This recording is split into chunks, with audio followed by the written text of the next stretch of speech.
to Guitarist TV. This is Desi Rexx's Rock Tales, the second episode. Desi, last time you shared, told us some stories about how you got the opportunity to audition for Alice Cooper and Kiss. And of course, those didn't quite land the gigs, but I mean, what great stories they have to tell. And so, I kind of picked up from talking to you, you got a lot of great stories. So I thought where we pick up the conversation this time is if you could tell us, who were some of your guitar heroes who really influenced you growing up? Other than myself? Well, yeah, the guys that kind of came before you. Oh. yeah. So it's very, by the way, you want a cinnamon? There you go. Good. Yeah. Okay. So it depends now. Boy, it's not a simple question. Yeah. So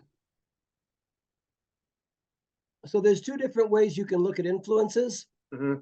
There can be somebody that you liked and they had a thing that you liked and you bothered to learn that thing. Sure. And make it part of you. Mm-hmm. And there are guys that you have no interest in playing like that, but you just think, they're really good at what they do. I dig that.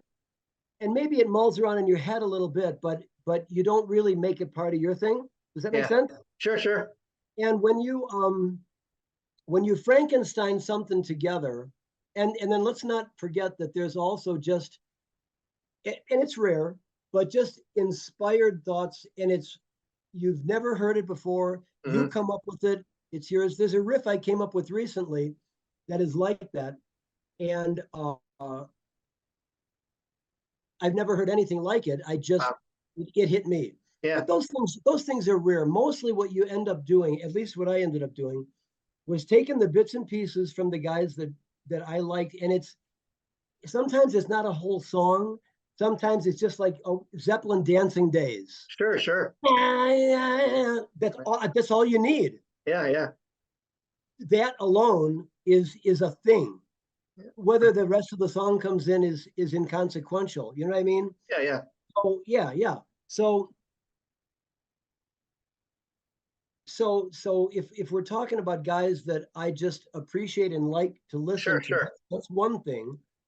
And then if we're talking about guys who I've bothered to learn their stuff in order to see how do you create that sound? How do you get that thing?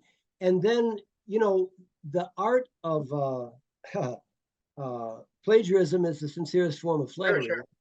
Yeah. And so you don't want to ever directly lift something, mm-hmm. but you want to pull it so that emotion that it got in you, hopefully you can shift a little bit, put into something, and then it lights somebody else, a new listener up, and you're not fooling them into thinking it's your own. It is your own. Think about it this way. Think about yourself as a master mathematician, right? Mm-hmm. Okay. So I don't care who you are or what you are in math. You're using 0 through 9, and that's all you're using. Yeah. It's some new combination of them. Sure. 7, 7, 3, 2, 5, 7, 7, 7. That makes it your thing. Sure. Does that make sense? Yeah, a great example of what you're talking about is the classic rock band Creedence Clearwater Revival. They have the song Traveling Band, and Little Richard's record company of all people sued them because the riff in that song is very similar to a Little Richard song. Not like very much like you're saying. They weren't trying to rip them off. They just, you can only play so many guitar chords, and How about George Harrison writes "My Sweet Lord"? There you go. My sweet Lord. Have you ever heard the chiffon? He's so fine. Yeah. It's the same chord changes and everything. Yeah. He didn't mean to do that. I mean, he was trying to write a tune. He was trying to write a religious tune, and pay homage to his creator. Religion. And then he got sued big time for it. Music business, right? Well, part of that is Phil Spector, and Yeah. But that's right. You've got it. You hit it on the head. So let's just take the guys that I liked in my formative years. Sure. And almost none of them have fallen out of favor with me. I still love them all. All right. Okay. I mean, like they say, the classics are still the classics, you know? Yeah, right. Now, and so now it's not a question of song writers. I'm talking about where you listen to a record and you hear that guitar and it does something to you, right? Yeah. Okay. So in no particular, some of these are going to be chronological. Some of them are going to be as I heard them as a kid, Sure. right? Link Ray, Rumble. If that doesn't change a guitar player, I don't know what will. And there's nothing much to it. It's easy enough to do, but was it easy to come up with? I don't know. I wasn't there. Yeah. But does it convey? Is it Rumble? Is it you see guys coming with chains and knives and they're going to just tear the holy heck out of each other? Right. It does it, you know. So Link Ray was one guy. Scotty Moore with Elvis did a few things that I don't know, you know. Well, I mean, Heartbreak Hotel. Sure. Yeah. When he busts into that, that does something to you. Of course, Jimmy Page, and I could give you a gazillion of them. Sure. Of course, Jimi Hendrix. Now, have I bothered to learn those riffs so far? Yeah. Yep. I learned most riffs on most Zeppelin records. I learned everything Hendrix ever played. Who hasn't? Yeah. Yeah. Jeff Beck. Jeff Beck was freaking brilliant. That album. Right up till the day he died, he was creating music. He's doing his thing. Funny enough, when he did, I learned that Johnny Depp, who by the way gave us a shout out in 21 Jump Street. I don't know if you ever saw that episode, but it's like, where are you guys going tonight? Oh, we're going to the whiskey to see DMOLLS. Wow. Yeah. He was cool. He's you know, people have done a lot of nice things over the years. Anyway, Johnny was playing with Jeff right up to the end of Jeff's life. Yeah, I heard they made an album. It's supposed to be coming out soon. And I saw a live thing of them, and Johnny comes out with that Telecaster down so low. And what's he playing? Rumble by Link Ray. Yeah. He got it too. I mean, there it is, you know. So who else is doing it? Joe Perry, for different reasons. For different reasons. Joe, I don't know if you know this about them, but they would loop the solo section. Okay. Yeah. And he would have 25 minutes of solo section on one song. Wow. And then he would just go and go and go. And it was nothing. And there's a good and nothing. And there's one right there. And there are two of them. And then they'd cut and paste it together. Yeah. That was Jack Douglas, who was so that brings up another point. Is it a guitar player or is it the producer? Sometimes it's the both of them. I think it depends on the artist, because you look like at all those great Alice Cooper albums Bob Ezrin did, and they've got such a huge chemistry together. I think few albums he's done without Bob Ezrin, it's not the same. They're not the same. And Al, so now that's not guitar wise, though I love the Alice Cooper band. I mean, come on, Be My Lover. Gets me, yeah. Danny Johnson was my partner for a long time, and he played with Rick Derringer. And on one of their records, they had a song called Let Me In. Let Me In, sweet mama. It's a direct lift. Yeah. Be My Lover. But that's okay. And kind of mixed with Do Ya by, you know. So yeah, how do you not love Clapton? Sure. Yeah. How do you not love Beck? How do you not love Page? Yardbirds thing, you know, all their different and those were guys that at that time were all trying to outdo each other. So they're coming up with the, you know, whatever you can. Page, for different reasons. Page, I think, did something really brilliant, which was he chokes live. Okay. He gets stiff and he makes terrible mistakes live. He kills it in the studio because he goes over and over and over till it's perfect. Yeah. And then right. And after about right into the second and into the third record, he started playing it like he would play it, mistakes and all, and leaving them in. So when it's live, it sounds just like the record. Hey, there you go. Yeah. No, why not? Right. Yeah. And there are, you know, what's one that comes to my mind? Politan Pan by the Beatles. You know, right when they kick into it, Paul makes a mistake. He doesn't quite hit it, then he corrects it. And then he talks, and I've always thought it was so cool to leave those mistakes in. Sure. Because it just feels like you're right in there with them.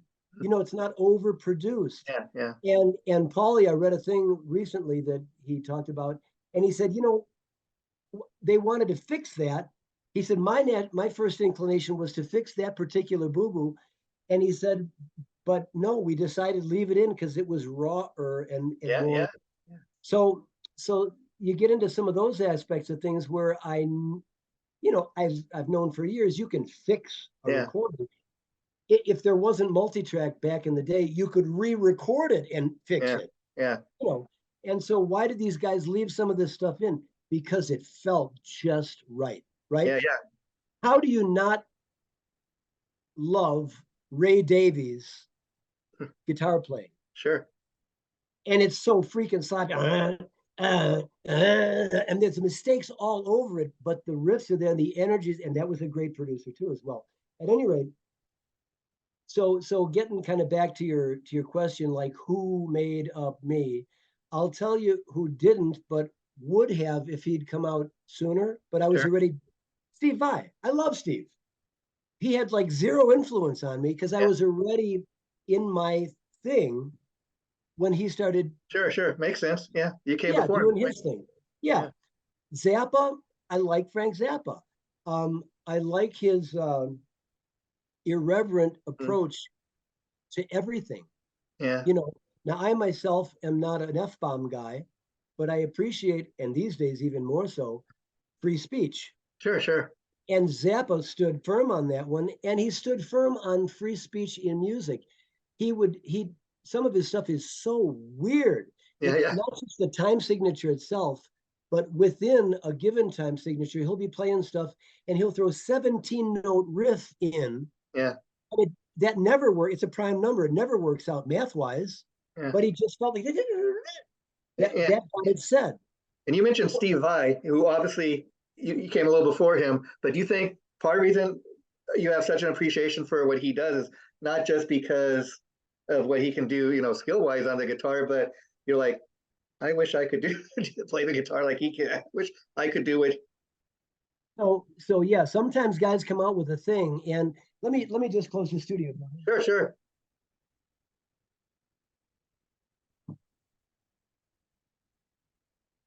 So a lot of, honestly, yeah, I like standing in front. I made the decision a long time ago. I was more effective. I used to just play guitar in some bands. There were times where I was just a guitar player. And I got the point across, but honestly, the band didn't light the crowd up as well as when I'm kind of emceeing the show. Yeah. And it's really always, to me, been about, what if you never play again? Yeah.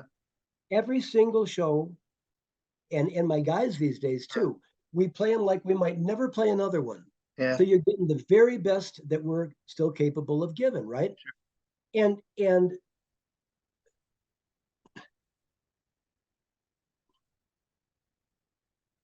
I found that I was a more successful, effective entertainer as a singer guy than as a guitar player guy. Now, that said, honestly, I can play a bunch of the stuff that Steve Vai plays, and I bet that if I wanted, let me just turn this thing off. Sure. If I wanted to bother learning all of his stuff, I bet you I could do it.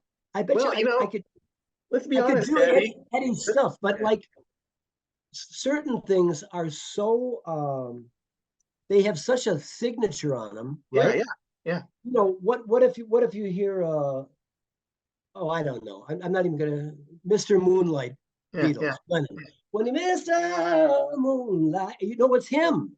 Yeah. Why would you try and re-record something that has such a stamp on it? Yeah. So what was the point of trying to do Stevie's stuff when everything Steve does sounds like Steve? And now let me ask you though, Desi, because you did play with David Lee Roth, after Steve Vai had been in the band. So you had the opportunity to play some of those, Steve Vai era tunes from the Roth solo albums, the first two. So what was that like? I mean, as you're saying, you're technically a different player than Steve, but to get the chance to focus on those guitar parts, because again, you're primarily known as a singer, but which is what I think makes this conversation with you so much different than, who are the guys that influenced you? Because you've had experience, as you said, as a front man, David Lee Roth's band, you were kind of a side man, but So talk about that experience a little bit. Well, I wanted to throw in one other guy before I do. Willie John Roth. Mm-hmm. You know who that is? Yeah, Willie John Roth. He's played with the Scorpions. He's put out a lot of great solo albums. Right. Rising Sun. So there was just one tune he did, and I thought, man, that's a whole new thing, right? Yeah. Of course, when Eddie hit Eruption and that hit the radio, everybody knew guitar had changed. Sure. The octopus had a new arm that it had never had, you know. So, and you know, the story goes that Lynch did that stuff before Eddie, and I've seen them both play. And when Eddie does it, you can see it. I don't care who came up with it. He does it better. Yeah. George is a great player. Eddie just puts it across better. You know what I mean? He belongs doing that. And so I never felt like consistently from the beginning to the end of the night, I could step out with guitar and say something new and worthwhile. And this is why you paid to come into the band tonight, because of what I can do on my guitar. Yeah. Right? I never felt like I could do that. And that said, I was the lead guitar player for a bunch of bands. Yeah. And people said, "Oh, yeah, gosh, you way better. What do you say? Wow, we didn't know you could do that too." You know, I'll tell you who's another. You want to know who's a great guitar player? He had no effect on me style-wise. Yeah. Mark Tureen. Yeah. Mark Tureen and Eddie used to hang. There's nothing that Eddie, when Bullet Boys did the first record, there was nothing Eddie had ever done at that point that Mark couldn't do right then. Just pick it up and do it. In fact, I don't know if you know this, but Mark was in an early version of Rat before in DeMartini. I do. And he just, like me, felt like that's not what he was meant to do. What he was supposed to do. It's obviously you're born to do it, you can do it. And I actually still give some guitar instruction to people that really love it and want it. I mean, you're good enough to get up on the stage and do it to the point that David Lee Roth asked you to join his band. You did that tour, and let's not forget that the other guitar player in that band was Joe Steve Holmes. Hunter. Oh, Joe Holmes. No. You're right. Yeah. You mean the guys that we replaced? That's right. It was Jason, and that's right. And he was a friend of mine. Steve Hunter was a friend of mine. He was not an influence, but he showed me one time we were sitting at a particular guitar store, Steve and myself. And matter of fact, I wanted to know one particular chord in I Ain't Got Nobody. What's that? Just to Take a Low. I had it, but the voicing I was using wasn't quite what I'd have. He goes, "Oh, you mean this?" I go, yeah, that. There was a guy named Lloyd. He's dead now. Cancer, rest him soul. Wow. He used to work at a particular guitar store in Hollywood, and Howie Huberman's guitar store. And Howie was Poison's manager for a while. In fact, I talked to him about 2-3 months ago. He was like, "Hey, you want to be in the Knack?" No. So, and Doug was my buddy. He was our producer for a while. Wow. But you know, anyway, Lloyd had been a staff writer at Motown. Oh, wow. See? So what Barry Gordy used to do, you know, he had that 2 flat in Detroit. Motown, yeah. So he put cubicles all throughout. I don't know if you know this story. And he had songwriters in all day long writing songs. Wow. And he would walk by and he'd say, "What you got? Give me your best for the day." And they'd say, "It's just a bridge for blah, blah, blah."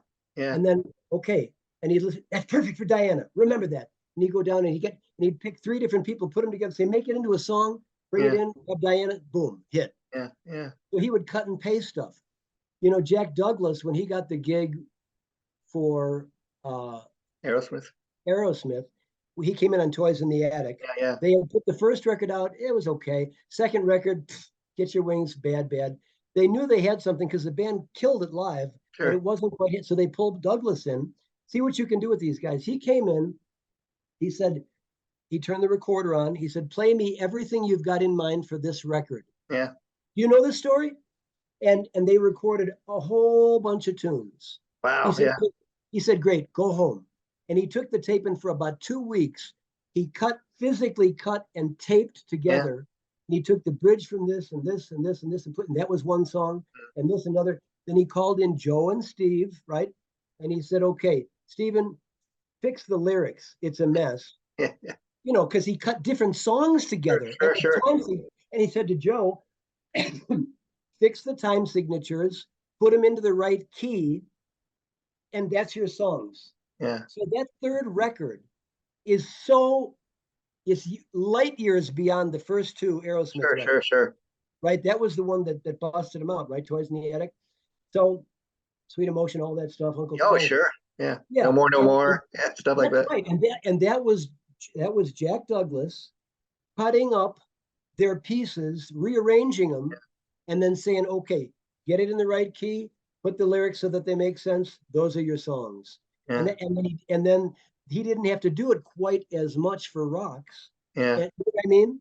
So there's sometimes what we hear as a guitar and we think, oh, that's great. It was really sure. got in.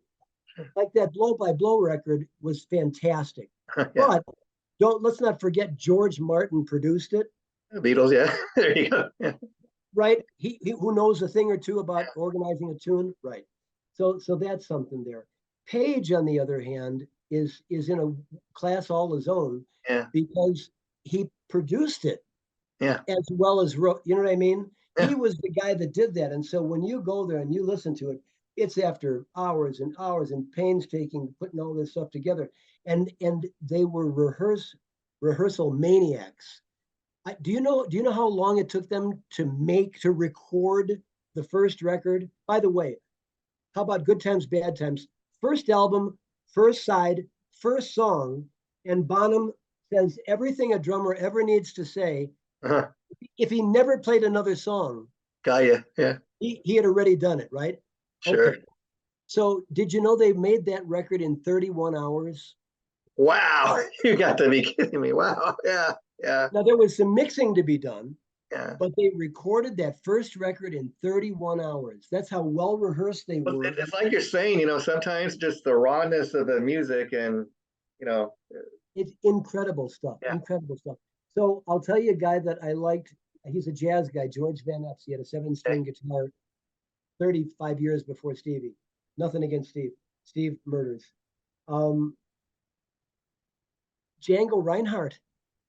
Django Reinhardt was sick. Django had 2 fingers that were mutilated from a fire. He only played with his first and second fingers on his fingering hand. Amazing. I mean, way late in his career, he could hook that melted. Those 2 were melted together, and he could hook them around and get a 9th chord going. But his brother played. He was a fiddle player originally. Wow. And he got his hands all burned up, and so he played guitar, and his brother played rhythm guitar for him, and think about it, when you play on a piano and you do a quick riff, the keys are all physically 1 inch wide and the same distance apart. And so muscle-wise, you go like so. On guitar, the frets are further apart down here and closer here. So when Django would do these chromatic scales, he'd just pick fast like this, Eddie style. I wonder where Eddie got that. And then take 1 finger and slide it up the neck. Well, I got to tell you, Desi, this is why I love having these conversations. I never have heard this story, never heard this guy's name, but just hearing you tell his story, I want to go and check it out. Because the fact that a guy can get his tips of his fingers burnt off and still play the guitar. I mean, we've all heard the famous Tony Iommi story, but I mean, it's amazing. A guy like this, he got your attention, obviously. Why the hell has there not been a movie or something made about this guy? They made a movie called Django, but it was about a black cowboy. It was a great movie, but it's not about Django Reinhardt. So check him out sometime. It's DJANGO, like JANGO, Django, but D in the beginning. Yeah. Django, and then Reinhardt, REINHARDT, I think. Yeah. And another thing I want to ask you, Desi, if I can interrupt you for a minute, when you were playing with David Lee Roth, another thing that was different about that touring band was he had never had 2 guitar players in the band. So what was that like, splitting up the guitar parts between you and Joe? Okay, so I got to tell you a couple of quick ones about touring with Dave. So the song Beautiful Girl. Uh-huh. I don't know if, did I tell you that story, why that made it back in the set? Nah. Okay. So to make a very long story short, I went down for the audition and I had insisted, because remember, he was. Yeah. And so the other two guys, Pete Angelos and Pat Whitley, said, okay, hotshot, we'll get you an audition with Dave. I said, wait a second, he'd be effing lucky to have me. I don't know if okay, well, what, yeah, I said, what, he said, what's the deal? I said, I don't want to be in a 2,000 person cattle call. I either want to audition first or last. Okay, yeah. Or I don't want to do it. They said, okay, how does first next Tuesday sound? I said, just perfect. Ah. Right? And it was like a Ready Friday. So it's 3 days away. There's 5 tunes to do. One of them is a Dave Roth song. One of them is like Brown Sugar by the Stones. Yeah. Eclectic stuff, And so we get, I mean, Just a Gigolo too. That's a Dave song. Yeah. Not, it's a Louis Prima song. So I go down to audition. I plug in, I hit a chord, my amplifier blows up. I plug in the other one, it blows up. And it takes out with it a gizmo. I paid $450 with my last $450 to have just that right sound for it. And now I'm just so mad about the whole thing. I said, where's Dave at? They said, he's not coming down. He's upstairs watching on closed circuit TV. I think you told, yeah, okay, yeah. And like, what? So I sing right into the thing and he comes out, he goes, okay, Des, you got the gig. I said, wait, not so fast. There's 3, I want to know 3 things. The brown M&Ms, I want to ride in the 50 Merc from Panama. And I want to know, we got to put in Beautiful Girls in the set because it's the only real song you ever recorded. What? Hey, I call it as I see it, Dave. Okay, Des, we'll do it. So we do Beautiful Girls, and now we're playing, I think it was Wembley. I think there was about 10,000 people. We're doing Wembley. It was either that or in Scotland.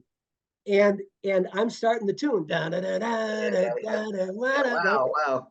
So yeah. So I step up, and for whatever reason, my fingers played da da da da da da da da. I'm playing an Aerosmith song. And Dave looks at me and he's got his professional. I see his eyes are daggers, right? Yeah. And it was so funny. So I just played a couple of rounds of that, and then I morphed it right into it. And he's, yeah, okay, here it is. Yeah, it does the guitar, and we do it. So that was pretty funny. So another. What? I'll get back to your quote. What was it like with 2 guys? So I think that a good, and I was hired to be the second guitar player. Yeah, okay? really. Now, Joe Holmes was when he got the gig with me that same day, as a matter of fact, he was kind of a. Hey, this is before lessons. He had taken lessons from Randy Rhoads. Yeah. So he was from part of that school, and he was a complete Metallica head. Mm-hmm. So he was not at all Dave Roth song sensibility. Van Halen had great songs. He was more like a riff guy and had no idea about tapping or anything. Yeah. But my gig was to get him in shape as the lead guitar player. Amazing. Wow. Yeah. So we would take him and I would say, okay, look, it's like, Eddie doesn't play scales the way you think of scales. Eddie plays where the dots are on the neck. So you take the fingers and you hit the 5, 7, 9 on all the strings, and you're tapping this stuff. And if you slow it down, honestly, a lot of Eddie's stuff sounds real retarded because it's not a scale. The way a guitar is tuned between the G and the B string, the relationship changes. And so it does bizarre things when it's slow. Yeah. But when you play it at 5,000 times light speed, the way Eddie would play those things, it just sounds like something brilliant and new, and you've never quite heard those nuances. Sure. And it seemed really complex until I broke it down and looked at it, and I went, he's just playing what the dots are. And Eddie okay, so Danny Johnson is one of my guys for sure, and I got to be in a band with him. Danny Johnson and I went over to Eddie's house. Did I tell you this about going up there and Kim Basinger's? Okay, so we go over to Eddie's house because Eddie had produced Private Life, which was the band Danny was in with his girlfriend, because Valerie said, Eddie, I want you to come see this band. He goes, I don't want to go see it, but it's got a girl singer. Oh, I don't want to see it. He's got a guitar player you might know, Danny Johnson. Danny Johnson. Oh, wow. Okay, yeah, I'll go see Danny Johnson's in that band. So Eddie ran right out to see it, and they went and they played. And I'm not doing coke. I got hair tickling my nose. I got you. I don't do anything.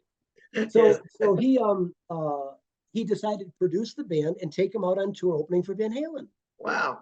Yeah. And so afterward, Danny and I had been pals for years, and we finally got in the same band together, Rex and Johnson. And that was with Ringo's kid, Zach Starkey, playing drums. And PJ Smith from a band called No Sweat in Ireland was our keyboard player, left-handed rhythm guitar player. So cool, lefty. Looked so Beatley. And then we had this great bass player. You wouldn't know the guy, but Louis Castro is the best bass player in the world. He's so good. He's right there with Johnny these days. He's very good. 5 strings, fretless, brilliant guy. Anyway, we're a great band. So anyway, Danny and I go over to, he says, let's take our demo over to, he's from Oil City, Louisiana, population, his family. Let's take our demo over to Eddie's house. Okay, let's go. Coldwater Canyon, we start to drive up. And on the one side, here's this beautiful house. I said, man, he's got a great crib. He says, no, that's their old house. They rent that to Kim Basinger for her office. Wow. Okay. Oh, okay. So we keep going up the cobblestone driveway, and there's not a weed in between anything. We get up there, and now here's this house, and it's stunning. Wow. 3-car garage, and 2 of them were matching nomads. Hers was baby blue and cream, dead stock. His was all hopped up with the big block and Kragers and, you know, all the stuff and a killer paint job and all. They had twin matching 56 nomads. I don't know what was in the third bay.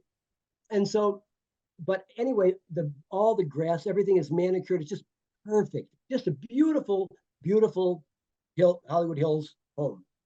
On this side of the driveway, there was not one live blade of grass, 10,000 cigarette things, beer cans, and Taco Bell wrappers and all crap. That was his side. This was her side. Wow. And in the garage, which was their studio, of course, because Dave Roth, brilliant guy, figures out it's way too expensive to be paying for the studio. Yeah. Time at 175 an hour Gold Star back in the day. So they put their own thing together, which is why Alex got that killer Alex sound, which was Syndromes. Because if you're playing it in a garage and the bleed over from drums, you can't, you know what I mean? If it's on the track and you want to change it, it's there. Right. So they started using electronic drums because no bleed over. Yeah. So we get there and Eddie comes up and his hip was bad at the time. He rolls up and he's got a golf cart and it's got the paint job like his guitar, you know. He goes, Danny, how you doing? Oh, hey, good to see you. He goes, who's the? Oh, Danny, oh, you give him a big hug, man. And he's got his blousey pants on. He's hobbling just a little bit. He hops out. What do you guys have? You know, and so we're just reaching to hand our demo to have Eddie produce us. Wow. And he says, you want to hear the new record? And Danny and I look at each other. And of course, the answer is, yes, we'd love to hear your new record. You're not going to hear our demo. I guess this isn't going to work out. It was one of those things that wasn't going to work out. Yeah. So we go in there. And Eddie, one of the things that made him so good is that he was a brilliant musician and classically trained pianist, which is where he kind of transferred to this.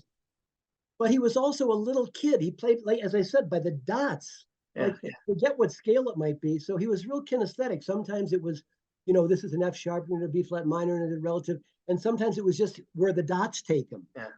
And frankly, with the dots, it's faster. You can't think scales. So let me ask you, Desi, is this after you'd already played in Dave's band or yes, before? Yes. How funny is that? Yeah. How funny is that? Right. And I said to him, I said, hey, you know, he's, oh, you're kidding. Oh, come on in. You got to hear the new record. So we go in and I think it was 5150. Yeah, makes sense. Yeah. I think so, about 1990, 91.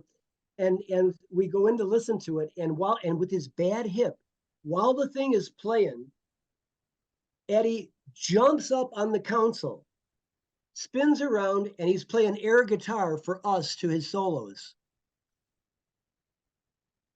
Right?